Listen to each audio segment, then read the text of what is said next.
শ্রাবণ মাস হিন্দু ধর্মের এক অসাধারণ পবিত্র মাস হিসেবে বিবেচিত। বর্ষাকাল শুরু হয়, প্রকৃতি সজীব হয়ে ওঠে, আর এই সময় শিব ভক্তরা বিশেষভাবে উপবাস, পুজো ও ধ্যানের মাধ্যমে ভোলানাথের কৃপা লাভের চেষ্টা করেন। শ্রাবণ শব্দটি এসেছে শ্রাবণ নক্ষত্র থেকে, যেটি এই মাসের সময়কাল নির্দেশ করে।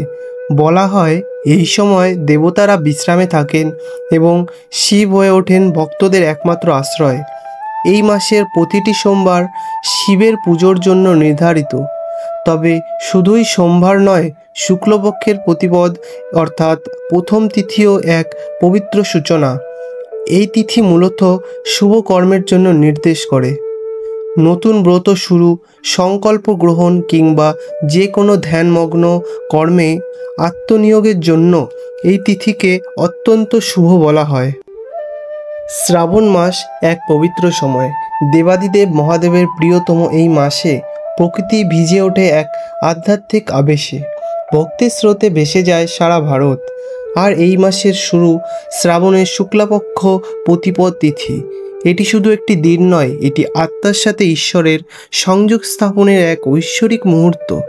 আজকের এই বিশাল আয়োজনের মাধ্যমে আমরা জানব এই প্রতিপদের পিছনে পৌরাণিক ইতিহাস, এর মাহাত্ম্য, ব্রত পালনের বিধি, বিভিন্ন অঞ্চলের পালন রীতি এবং বর্তমান যুগের সাথে এর প্রাসঙ্গিকতা।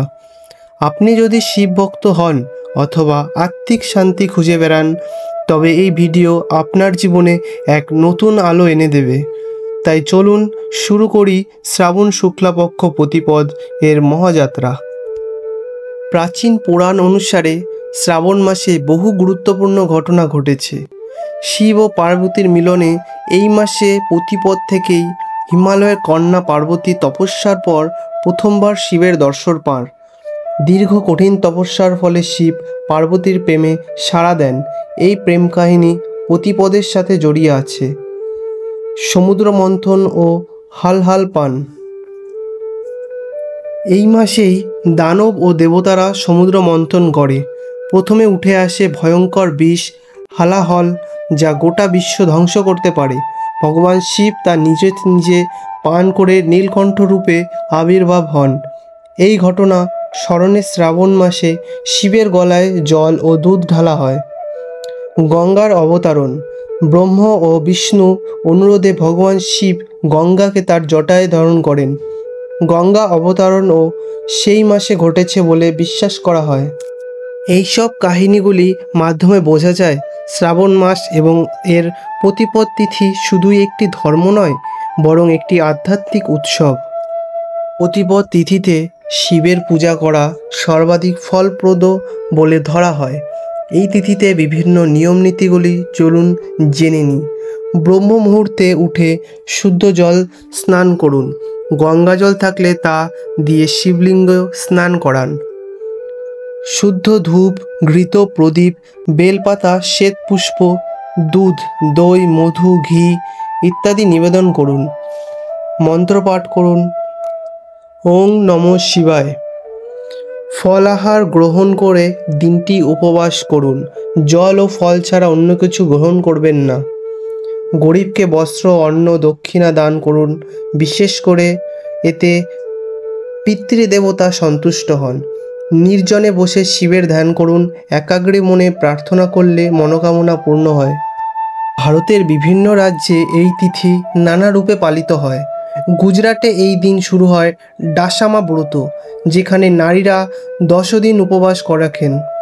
তারা 10টি পিঠা ও হালুয়া নিবেদন করেন। ওড়িশা ও ছত্তিশগড়ে পালিত হয় ইষ্টি ব্রত, যেখানে পূর্বপুরুষদের স্মরণে যজ্ঞ করা হয়।